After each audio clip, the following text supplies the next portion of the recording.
रखिए, शायद ये क्लोजिंग इंटरेस्टिंग होगी आपके लिए। अभी कुछ और लेके आएगी ये क्लोजिंग इंडेक्स ट्रेडर के लिए आशीष। हाँ तो भाई क्लोजिंग बिल्कुल। और आमतौर पर वेडनेसडे को हम मूव्स देखते भी हैं, तो देखते हैं अब आखिरी का सेशन कैसा पैन आउट होता है। अच्छा, टॉप कॉल्स लूं इस समय की, उससे पहले वो जो कैबिनेट की बैठक खत्म हुई है, क्या क्या निकल के आ रहा है उस पर लक्ष्मण जुड़ते हुए। लक्ष्मण, सब कुछ शुगर केन रिलेटेड या कुछ और भी, और हुआ है क्या क्या हुआ?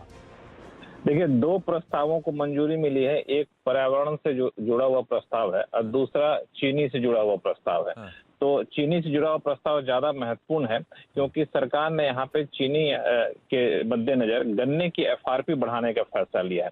गन्ने की एफआरपी का मतलब ये हुआ कि किसान जब गन्ना लेके जाएंगे अपनी चीनी मिल पर, तो चीनी मिल उनको कितना पैसा देंगी।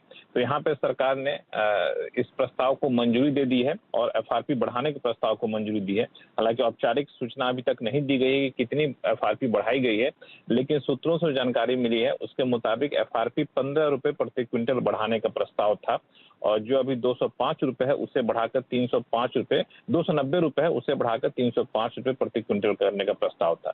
लेकिन खास बात यह है कि इस बार जो प्रस्ताव गया था, जिसको मंजूरी मिली है कैबिनेट की तरफ से, उसमें एफआरपी जिस आधार पर तय किया था उस आधार को बदला गया है, जिसको रिकवरी कहते हैं। पहले 10% रिकवरी पे होता था, अब 10.25% रिकवरी पे ये एफआरपी रखने का प्रस्ताव रखा गया था। अब कुछ ही देर में औपचारिक जानकारी भी इसकी संसद की माफी चाहूंगा कैबिनेट की तरफ से दी जाएगी। तो बेसिकली ऐसा तो नहीं है कि गन्ने की इस बार रिकवरी ज्यादा होगी, 10 का 10.25 होगा तो दाम भी ज्यादा दे दो, इस लॉजिक से चल रहे हैं क्या? बिल्कुल ऐसे ही चल रहे हैं, क्योंकि देखने में हेडलाइन में ये हुआ कि एफआरपी हमने 15 रुपए बढ़ा दिया, अगर इस प्रस्ताव को हूबहू ऐसे ही मंजूरी मिली है तो, और इसमें रिकवरी बढ़ा दिया आपने, तो इससे नेट ये हुआ कि चीनी मिलों को 15 रुपए का असर नहीं पड़ेगा। चीनी मिलों को कैलकुलेट करें तो 7-8 रुपए का असर पड़ेगा। और यही वजह कि चीनी मिल इस प्रस्ताव के पक्ष में रही है, इनकी कभी आलोचना भी नहीं की, खुश भी थी कि चलिए एफआरपी बढ़ा रहे हैं। क्योंकि रिकवरी बढ़ जाने से क्या होता है कि चीनी ज्यादा मिलेगी तो जाहिर तो हम ज्यादा पैसे देंगे। सिर्फ पुराने चीनी के आधार पर हम पैसे नहीं बढ़ा रहे हैं, तो इस वजह से ये सबके लिए अच्छा सिचुएशन माना जा रहा है।